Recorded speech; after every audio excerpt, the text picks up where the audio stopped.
हमने कहा जिम्मेदारी किसकी है चार्जेस प्रूव करने की, अभी भी बोला ना इनका वो कौन है? अपॉइंटिंग अथॉरिटी तो क्या एमडी साहब जीएम साहब के सामने पेश होंगे? हाँ या ना? नहीं संभव है? नहीं संभव ही नहीं है। पहले इतना सीनियर अधिकारी इनके सामने पेश हो, ये करा पाएंगे? यह संभव है? नहीं, नो, सीधे बोलिए नो, नॉट एट ऑल। तब क्या करें? तब अब यहाँ प्रेजेंटिंग अफसर का रोल आता है। एक अधिकारी जिसको तथ्यों की जानकारी है या जिसको प्रक्रिया की जानकारी है, सीनियरिटी के बारे में आपका मैनुअल भी शांत है, राज्य सरकार की नियमावली भी शांत है, शासन के जीओ भी शांत है कि वरिष्ठता क्या होगी, कोई भी हो सकता है, किसी भी सीनियरिटी का, इवन क्लरिकल स्टाफ भी हो सकता है। प्रेजेंटिंग अफसर की जिम्मेदारी होगी कि वो अपॉइंटिंग अथॉरिटी के बिहाफ पर, he is a representative of appointing authority, appointing authority के बिहाफ पर तथ्यों को प्रस्तुत करेंगे।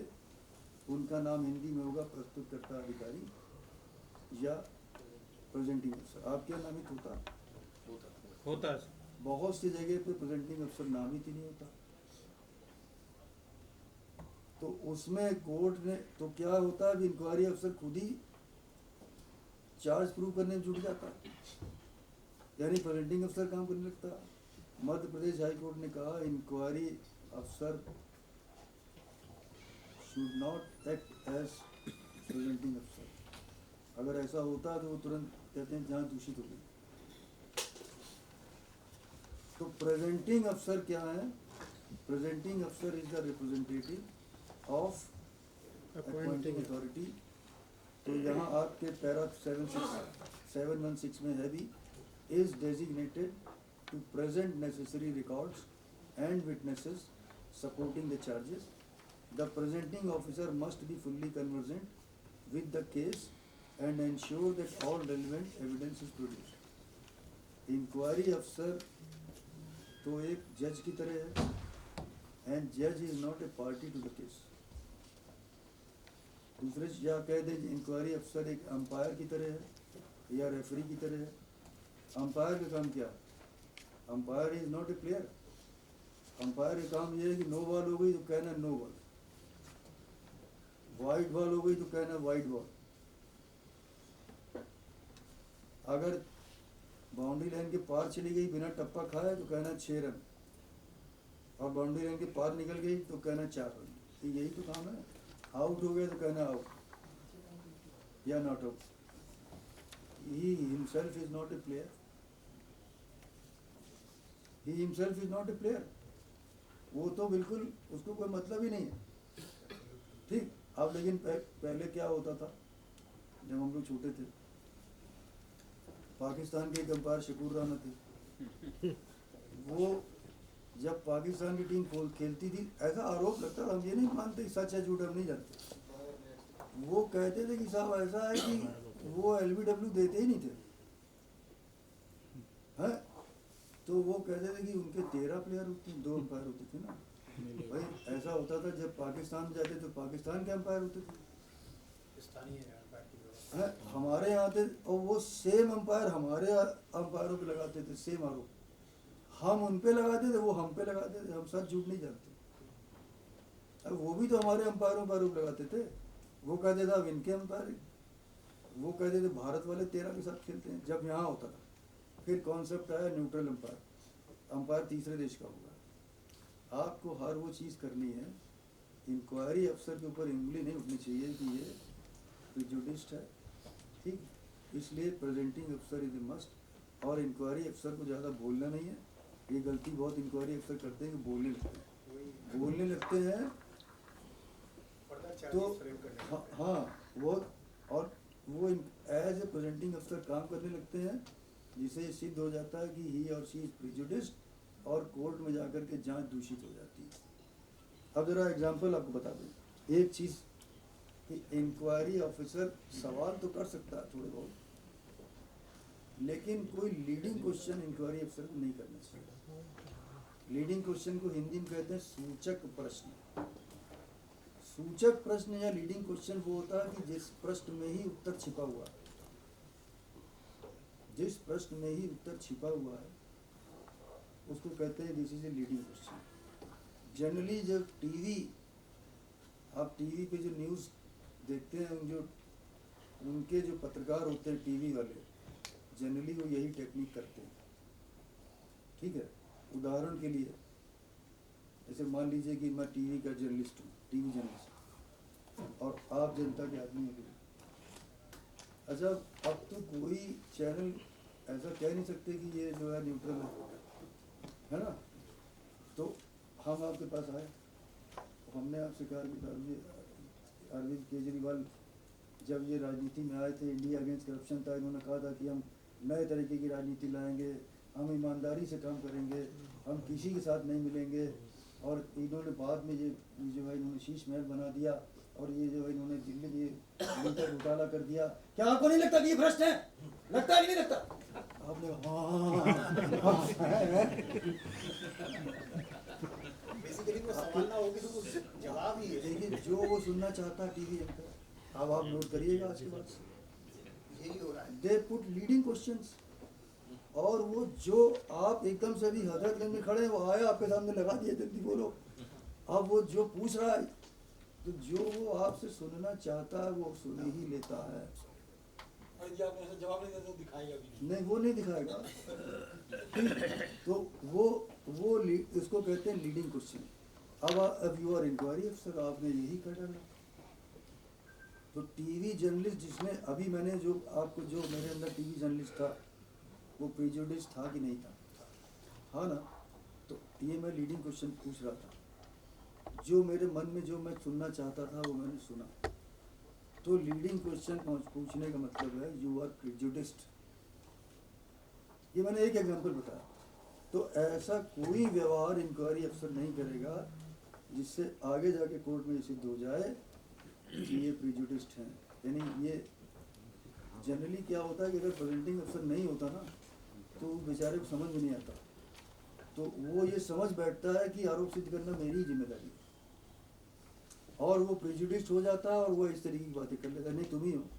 अरे आप ये बात कर रहे, एक पीछे अफसर, हमें नाम किसी का नहीं लेना है, एक एरिया में हमने वो काम में उनको ट्रेनिंग दी थी, तो वो उनके खिलाफ जांच हो गई।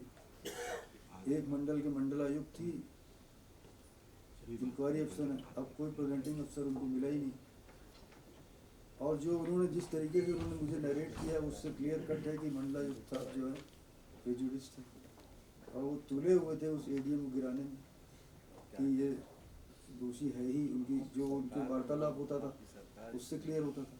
तो मेरी पहली सलाह, जो अधिकारी या इंक्वायरी अफसर हैं या इंक्वायरी अफसर हो सकते हैं, ज़्यादा बोलना नहीं है, आपका काम बुलवाना है। आप बोलिए, हम सुनेंगे, हम निष्कर्ष निकालेंगे, हमको बोलना ज़्यादा। सर एक क्वेश्चन, लेकिन हाँ करिए सर हमारे यहाँ इंक्वायरी में जनरली देखा है कि जो इंक्वायरी ऑफिसर हैं वो एक क्वेश्चनायर दे देते हैं, 7-8 क्वेश्चंस, 10 क्वेश्चंस, जो भी उनको लगते हैं, मतलब क्वेश्चंस देते हैं, they expect to answer those उसमें कोई क्वेश्चंस। लीडिंग क्वेश्चन नहीं होना चाहिए जी, ये ध्यान रखना है। देखिए, इंक्वायरी अफसर क्वेश्चन कर सकते हैं, ये नहीं करें, करना ही नहीं, पर्सनल कर सकते हैं, उसकी अपीयरेंस में है। कर सकते हैं, personal appearance। कर सकते हैं। जब वो जब जो ओरल इंक्वायरी होगी, अभी आप बना हुआ है तो नया पर्सनल देने क्या नहीं, एक बात देखिए, सत्य का पता लगाने के लिए नहीं, उसका विश्लेषण वो के लिए आप प्रश्न पूछ सकते हैं, जो उससे लेकिन संबंधित लीडिंग उसी से क्वेश्चन संबंधित प्रश्न। प्रश्न देखिए, उसका जो है चुप रहने का उसका अधिकार है। जिसके खिलाफ जांच हो रही है, वो अगर चुप रहने का विकल्प चुनता है तो ये उसका राइट है कि मुझे इसमें कुछ नहीं कहना, ये भी हो सकता है। जैसे आपको आर्टिकल 25 में आपको किसी भी मत को मानने का अधिकार है ना। जैसे आपका किसी भी मत में जन्म हो गया, जो आपके हाथ में नहीं था, संयोग था ना, अब आपको कोई दूसरा मत पसंद आ रहा, तो आप कन्वर्जन कर सकते हैं, संविधान इजाज़त देता है ना। जी, प्रक्रिया पूरी करने के बाद, प्रक्रिया तो है, कर सकते हैं, ठीक। तो उसी में ये भी शामिल है, उसके अंदर ये कोर्ट ने एक्सप्लेन किया, हर चीज़ लिखी नहीं जाती ना, कोर्ट एक्सप्लेन करता है कि मैं किसी भी मत को मान सकता हूँ, इसमें मेरा ये भी अधिकार है कि मैं किसी भी मत को ना मानूं। वह हमें कोई नहीं अच्छा लगता। This is also your right. आप कहें ना मुझे हिंदू धर्म पसंद है, ना मुझे इस्लाम पसंद है, ना मुझे क्रिश्चियन, मुझे कोई नहीं पसंद है। हम इलेक्शन 3 वोटिंग में भी हमें करना हमें होगा। हमें कोई पसंद नहीं। हम जो है एथीस्ट हैं, तो भी आपको सम्मान में कमी नहीं आएगी, ये आपकी मर्जी है। ठीक इसी प्रकार से जहाँ पे उसको उत्तर देने का अधिकार है, उसमें चुप रहने का अधिकार भी शामिल है। ठीक, बस आप क्वेश्चनियर, क्योंकि ये इंक्वायरी क्या है, what is inquiry? Inquiry is a virtual machine जो सत्य का पता लगाती है। सत्य का पता लगाने के दृष्टिकोण से आप कुछ क्वेश्चन कर सकते हैं, बट ये ध्यान दीजिएगा सर किसी आरोप पत्र क्वेश्चन से में तो ऑलरेडी क्वेश्चन है पहले से। है, फिर भी सत्य का पता लगाने के लिए वो कुछ एडिशनल question आप कर सकते एडिशनल हैं। हो गया सर, क्वेश्चन नहीं है, सप्लीमेंट्री हो गया। क्वेश्चन नहीं है, आप गलत, उसमें आरोप है, उसमें आरोप है। आरोप पर उनका जवाब मांगा गया, क्वेश्चन थोड़ी है। जब वो जवाब अपना देंगे उस पर आप 4 सवाल कर सकते हैं। नहीं, वो कह रहा है कि अलग से उन्होंने एक क्वेश्चन दे दिया। ये तो गलत है। नहीं, वो देखिए वो प्रोसीजर फ्लॉ है at the time of oral inquiry. अच्छा, एक बात और ध्यान दीजिएगा कि डिफरेंट कोर्ट ने ये कहा है, when the inquiry is being conducted for major punishment, then oral inquiry is must। तब oral inquiry must है। बिना oral inquiry के मेजर पनिशमेंट नहीं मिल सकता, मिल जाता है कोर्ट से गिर जाता है। ठीक है, तो जब ओरल इंक्वायरी हो रही है थोड़ा बहुत तो बात करेगा, हमने कम बोलना चाहिए, लेकिन सत्य का पता लगाने के लिए कुछ क्वेश्चन कर सकता है जो कि लीडिंग क्वेश्चन ना हो, लीडिंग क्वेश्चन ना हो। ठीक सर, बाकी सवाल कर सकता है, लेकिन लीडिंग क्वेश्चन करने वाले को समझ में तो आया कि लीडिंग क्वेश्चन ये सीखना पड़ेगा ना, ये स्किल है, दिस इज ए स्किल। लेकिन वो तो भाई आराम से पूछता है प्रश्न। पूछे, अब ये थोड़ा लगता भी नहीं। तो एक रात पहले थोड़ा सा ध्यान दे कि जो मैं पूछने वाला हूँ क्वेश्चन तैयार कर ले और ये देख ले, थोड़ी देर आप सोचेंगे, आप समझ जाएंगे। प्रज्ञा ज्ञान होना जरूरी है, ऐसे नहीं। ये अभ्यास से होगा, अभ्यास से होगा। सर वो क्वेश्चनर में जो क्वेश्चंस रहते हैं they can be different from the questions in आरोप पत्र। जो आरोप पत्र में क्वेश्चन नहीं है ना, जो आरोप पत्र में आरोप लगे आरोप पत्र हैं में आरोप है, उसके संबंध में आपने उनका जवाब मांगा। उसके अतिरिक्त वो क्वेश्चन आयर में चीजें अतिरिक्त जो आरोपों है के सत्य परीक्षण का- के वो अविनाश जी वो आपके बचाव के लिए रहता है, वो आपके बचाव के लिए देखिए, रहता है। आपका जो 99 की नियमावली है जी जी सर उत्तर प्रदेश सरकार की, उसमें लिखा भी है सर कि सत्य का पता लगाने के दृष्टिकोण से इंक्वायरी अफसर औपचारिक से प्रश्न कर सकता है, बशर्ते कि वो लीडिंग क्वेश्चन हो, जी वो कर सकते हैं। सर ये ओरल वो बचाव इंक्वायरी के लिए और करते हैं। व्यक्तिगत सुनवाई एक ही चीज वो एक ही चीज है। एक जांच अधिकारी के बार बार बुलाने पर भी औपचारिक विलंबित अरे कर दिया अभी- गया। अभी वो नोट कर लो आप। ठीक है। बाद में। वो ऐसा हो सकता है। ठीक है। हिंदी में नहीं दिया गया था क्या? नहीं, हिंदी में भी दिया ये गया था। हिंदी में सर ट्रांसलेशन कुछ जगह बड़ा अजीब ट्रांसलेशन है। हाँ, नहीं सभी जगह ऐसे होता है। तो इवन आप जैसे मान लीजिए आरटीआई एक्ट है, हिंदी में आरटीआई एक्ट है, नहीं समझाने के लिए मैं हिंदी में बोल रहा हूँ, अर्थ बदल जा रहा है सर हिंदी में। उसके कुछ ऐसे शब्द हैं जो बहुत ही कठिन है हिंदी में। ये हाँ, जैसे आपने कहा कि इंक्वायरी अफसर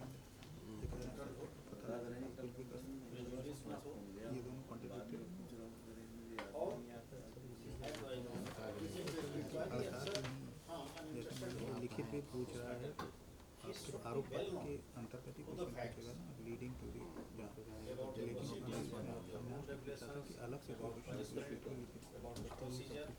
he should know the procedure। ये सोचिए अगर उसको ये लगता है कि charges are not framed properly, which are already approved by the appointing authority, अगर उसको ये लगता है कि चार्जेस इनकम्प्लीट है, व्हाट शुड डू? सुझाव तो दे ही सकते हैं, किसको? सुझाव अपॉइंटिंग अथॉरिटी को दें। Appointing authority. क्या charges can be reframed? Why not, अभी सर थोड़ी हुई है उत्तर प्रदेश में, उत्तर उत्तर प्रदेश उत्तराखंड में सर हो गई है ना, नो नो सर, जैसे मान लीजिए कि आपने चार्जशीट उसको सर्व कर दिया तब कुछ नहीं और कर अपॉइंटिंग अथॉरिटी तब आप कुछ नहीं हो कर गए। सकते। सर अनुपूरक भी दी जाती सकते। है अनुपूरक अलग चीज है। अविनाश जी, सर। देन क्या हम ये कह सकते हैं कि दिस इंक्वायरी इज न्यूट्रल? नहीं, अब यहाँ पे आपका लिमिटेड रोल है ना, inquiry officer has got a very limited role. वो तो बॉर्डर आपका बन गया। इंक्वायरी आपको मैंने मान लो, मैंने माना सर कि आपको आइडियल लगता भी है कंडीशन में वो इंक्वायरी तो करेगा कि हमको जितने आरोप लगे उसके अगेंस्ट में इंक्वायरी कर दिया है।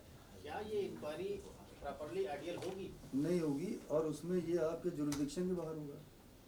आप वही कर सकते हैं जो आपके जुरिडिक्शन में। चार्जेस आप उससे बाहर नहीं जा सकते। चार्जेस से बाहर नहीं, को देखिए limited कर देना, देखिए उसके आधार पर पूरी इंक्वायरी हमारी वही बात ये है कि सरकारी सेवा में क्या है। एक बात समझ लीजिए कि हम लोग जो सरकारी सेवक हैं, हमारे पास स्वेच्छा है ही नहीं, हमारे पास स्वेच्छा नहीं है। हम किस में काम करते हैं? नंबर 1 किसी कानून के अंतर्गत, नंबर 2 किसी नियम के अंतर्गत, नंबर 3 किसी विनियम के अंतर्गत, और नंबर 4 आदेश के अंतर्गत। 5वां ही नहीं। 5वां अगर मैं करता हूँ तो उसे कहा जाता है ये मेरी स्वेच्छा चालिता, this is my arbitrary action, और वो बड़ा गंभीर होता है। तो मुझे जो 4 कॉर्नर्स ऑफ द प्रोसीजर हैं उसी के अंदर एक काम करना है। And inquiry officer has got a very little scope, ठीक, तो उनका लिटिल स्कोप है, उसी के अंदर आप काम करना है। इंक्वायरी अफसर को छोड़िए, आप किसी भी पद पे हो, किसी भी पद पे, हम अक्सर ट्रेनिंग्स में सीनियर ऑफिसर्स को एक बात जरूर कहते हैं कि अपने अधिकारों को जानिए, और उसके पहले अपने अधिकारों की सीमा को जानना चाहिए। सीमा जानना जरूरी है, वेयर इज द लिमिट, ठीक। तो अगर मैंने सीमा से उल्लंघन किया बियॉन्ड जुरिस्डिक्शन, तो वो तो बहुत गंभीर चार्ज होगा, ठीक। तो पहले तो मुझे ये ध्यान रखना है कि मेरा दिल क्या कह रहा है वो अलग बात है, काम आपको दिमाग से लेना, ठीक। तो दिल तो बच्चा है, ठीक, और दिमाग जो है वो मैच्योर है। तो अपनी जुरिस्डिक्शन का कई बार हमें ऐसे काम करने मालूम भी है, लेकिन मेरा जुरिस्डिक्शन नहीं है, हम नहीं बोल पाते, चुप रहना पड़ता है, क्योंकि जुरिस्डिक्शन नहीं खुश रहती होगी है।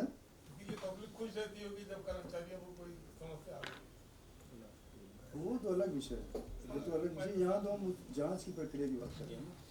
तो अब मैं किसी पद पे हूँ और ये मुझे कोई दायित्व दिया गया है, यहाँ पर मेरा पद जो भी मुझे दायित्व दिया गया है और मुझे एक चार्जशीट दे दी गई है। अब उसमें जो फ्रेम्ड है उस पर उसी चार्जेस अब वो चार्जेस ऑलरेडी सर्व्ड के है, अंदर ही हमें उसी के अंदर एक काम करना। जैसे एफए साहब से पूछ रहे हैं कि जैसे आपने कोई चार्ज बनाया है, इस काम के लिए आप 3 करोड़ की अनियमितता पाई गई है और इसके आप दोषी, ठीक है। जब इंक्वायरी शुरू हुई तो वो पता लगा कि 3 करोड़ की जो अनियमितता थी वो 10 करोड़ में वो निकल सकती। वो तो सप्लीमेंट्री चार्जेस होंगे, नहीं, कैसे? वो सप्लीमेंट्री चार्जशीट की उन्होंने बात की ना बाद में, वो तो एक चार्जशीट अलग से दी जाएगी। वो तो रिपोर्ट में लाएंगे। नहीं, इंक्वायरी के समय ही ये फैक्ट आ गया कि वो 3 करोड़ जो था वो 10 करोड़ हो रहा है। हाँ, हो रहा है उसका तो वो तो 10 करोड़ जांच अधिकारी, तो उसमें कोई वो एक और नई इंक्वायरी सेट हो जाएगी ना, एक सप्लीमेंट्री चार्जशीट होगी कि ड्यूरिंग इंक्वायरी दिस कंस्पायर्ड, फिर क्या होगा? फिर एक सप्लीमेंट्री सप्लीमेंट्री चार्जशीट होगी। फिर दोबारा कोई जांच अधिकारी यही होगा या ये उनके विवेक पे, ये उनके विवेक पे, सप्लीमेंट्री चार्जेस ये वो अपने निष्कर्ष में निकालेंगे ना, निष्कर्ष में लाएगा लाएंगे कि 3 करोड़ कि इस पर भी विचार किया जा सकता है।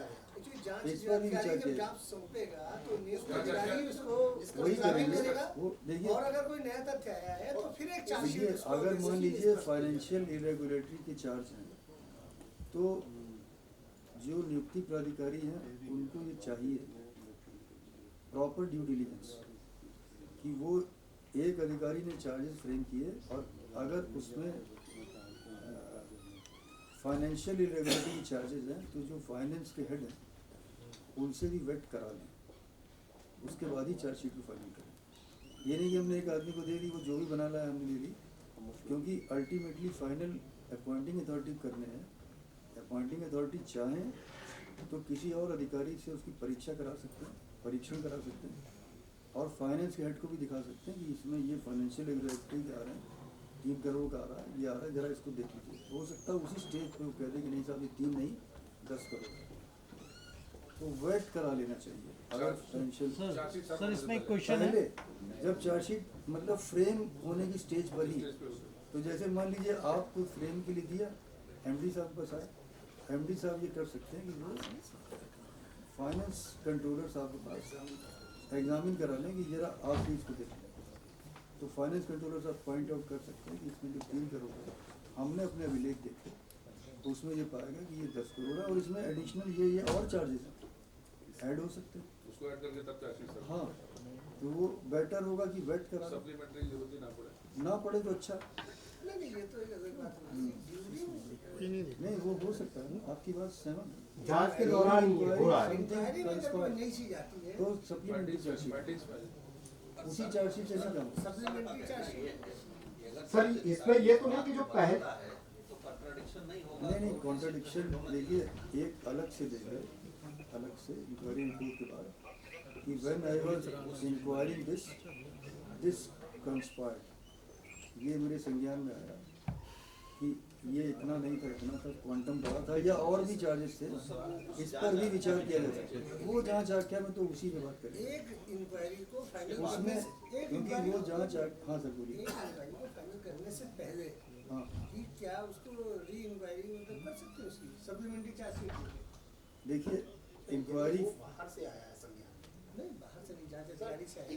सर ये एक मिनट excuse me, पहले मैं बताने सर, दूँ। अगर इंक्वायरी नहीं इंक्वायरी के समय कोई ये आ गया कि आपने 2 करोड़ का एम्बेसडमेंट और जांच अधिकारी ने बीच में ये तथ्य पाया कि नहीं वो 3 करोड़ का है या एक और कार्य उसमें इन्वॉल्व हो गया, कहीं से टैग हो गया, तो जांच अधिकारी तो अपनी जांच आख्या में दे देगा कि इनको इस काम में और 1 करोड़ का इन्वेस्टमेंट आ रहा है।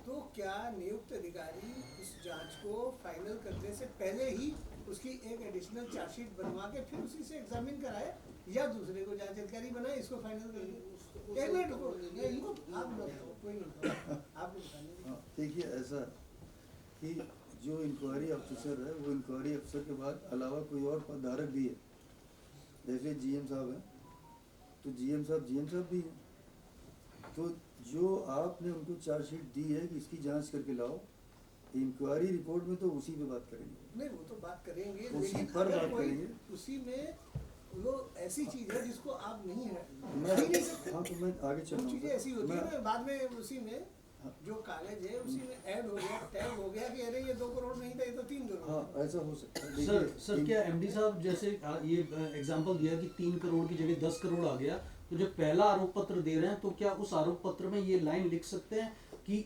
इसके अतिरिक्त यदि ये धनराशि बढ़ती है नहीं 3 करोड़ से अधिक बढ़ती है, नहीं लिख सकते। संभावनाओं सर की ऐसे जांच पहली त्रुटिपूर्ण हो गई। संभावनाओं की जांच नहीं होती। सर यहाँ इस तरह की बहुत संभावनाओं की जांच अरे नहीं आपने प्रश्न तथ्यों कर की दिया, थोड़ा उत्तर दीजिए ना। सर सर देखिए ऐसा है कितना ही कि जब ये अपनी इंक्वायरी फाइनल कब होगी, इंक्वायरी रिपोर्ट दे देने से इंक्वायरी फाइनल नहीं हो जाती, पहली बात।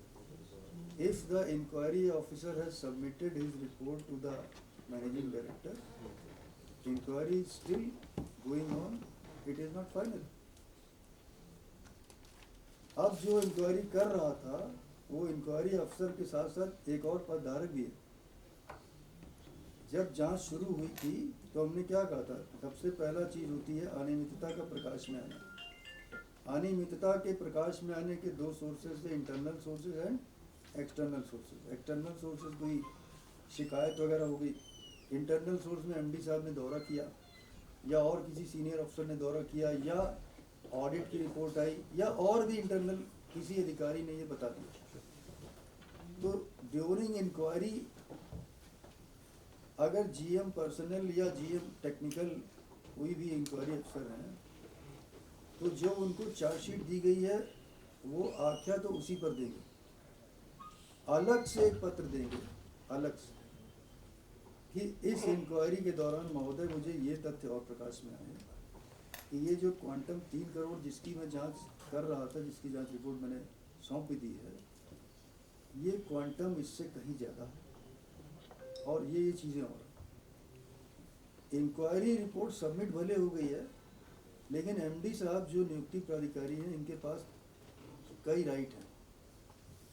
अभी इसमें वो भी जोड़ूंगा अभी सप्लीमेंट्री वाला, पहले इतनी बात, एमडी साहब चाहें तो उस जांच आख्या से असहमत हो सकते हैं या आंशिक रूप से सहमत हो सकते हैं।